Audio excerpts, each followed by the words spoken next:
Hello again. Thank you for watching and studying math with me. This video is about scientific notation, which is a uniform we put on a number. It does not change the value of the number, just as a uniform doesn't change the person wearing it. But it does help us to compactly represent numbers that are very big or very small. We will have a power of 10 in scientific notation to represent the overall magnitude. So let's speak of that first.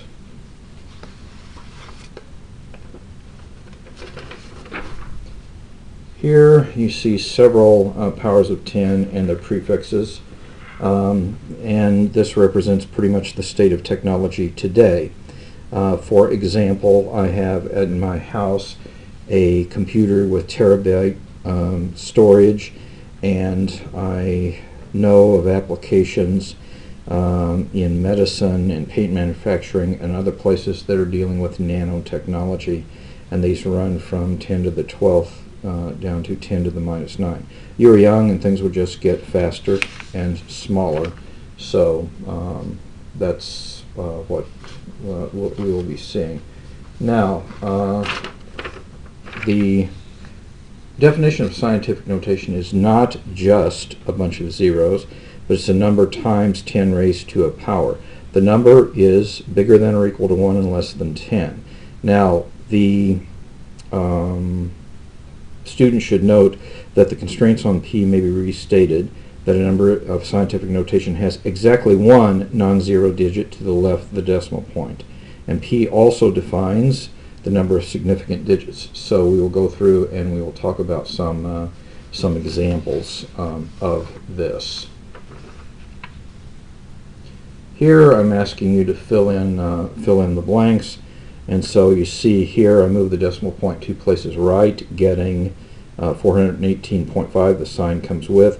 Here I move the decimal point 4 places left. Here I take 2 to the minus 3, which is 1 over 8, times 16,000, that becomes 2,000, and this is how you write 2,000 in scientific notation.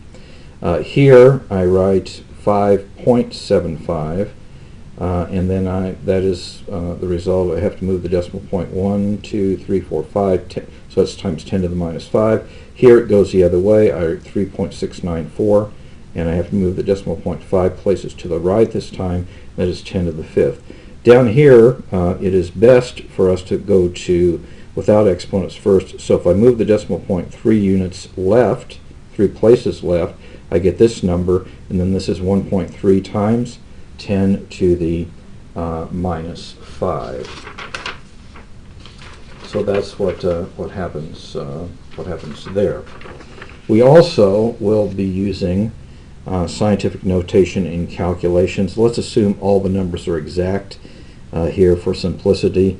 If I take 5 times 3.8, I get 19.0, and I take that times 10 to the minus 5, so that means that the answer without exponents is 0.123 zeros and then the 19, and so that's what we get without exponents. Here, if I divide 3 by 4, the minuses will cancel.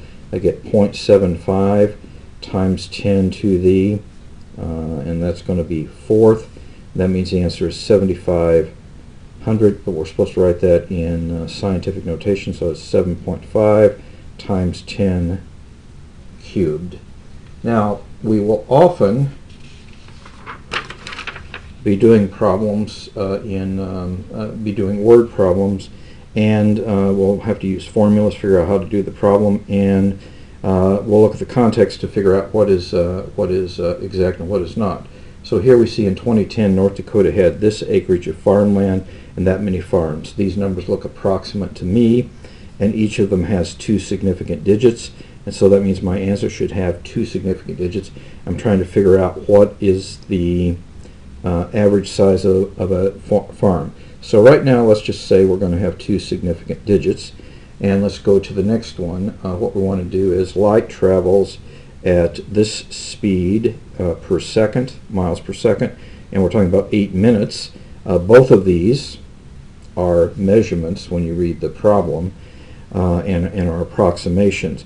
This has one significant digit, and this has three significant digits. We are going to have to change the minutes into seconds to do this problem. That's multiplying by 60, but that's a definition, and so it does not affect the significant digits. So I'm going to have one significant digit here in my answer. Let's look at how we would do these problems using Excel. So the first one, we're going to take the number of acres and we're going to divide it by the number of farms. And here I do that in Excel, and I am using scientific notation in Excel just to show you what happens. And what Excel will do is they'll put the E there to indicate that is 10 to the 7th power. So I take I take that divided by this number, and I get this, that is 1.25 times 10 cubed. So the answer to this one is 1.25 times 10 cubed. But I can only have two significant digits, and so that is going to be 1.3 times 10 cubed, or 1,300 farms. The other problem, what I'm going to be doing is I'm going to be taking the 186,000 times, and this is seconds, so I'll change the 8 to seconds, and I'm multiplying this number times this number to get this number that is 89,280,000, but I can only have one significant digit, as I discussed before, so that is going to be 9.0 times, actually it is going to be 9 times 10 to the 7th, or this is going to be 90 million.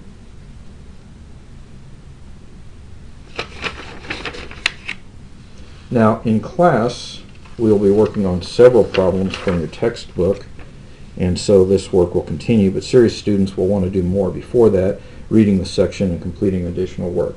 But for now, remember that time is precious, each day must count, doing the math will make you strong. Take care and see you in class.